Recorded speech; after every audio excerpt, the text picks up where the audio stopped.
Ben aşkı senle tanıdım, sevdim hayata bağlandım. İyi ki varsın sevdiğim, adını kalbime yazdım.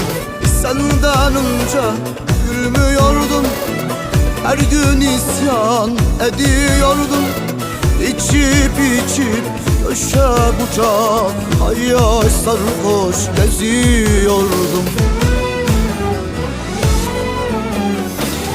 İyi geldi, iyi geldi, aşkın bana iyi geldi. Hoş geldi, sefa geldi, başımın üstüne geldi. Dertlerime derman geldi, aşkın bana iyi geldi. Hoş geldi, sefa geldi, aşkın bana iyi geldi. Bu aşk bana iyi geldi.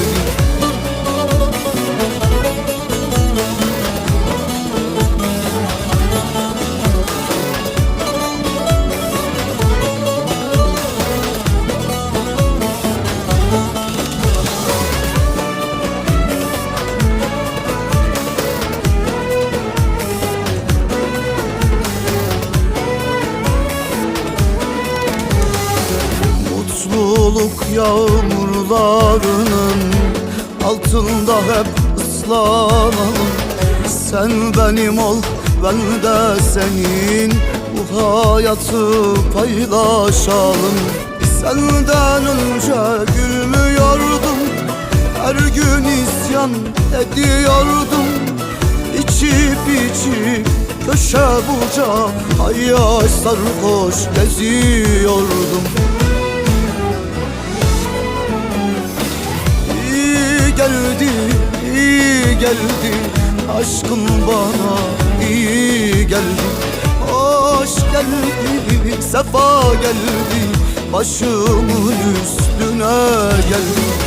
Dertlerime derman geldi, aşkın bana iyi geldi. Hoş geldi, sefa geldi, aşkın bana iyi geldi. Bu aşk bana iyi geldi.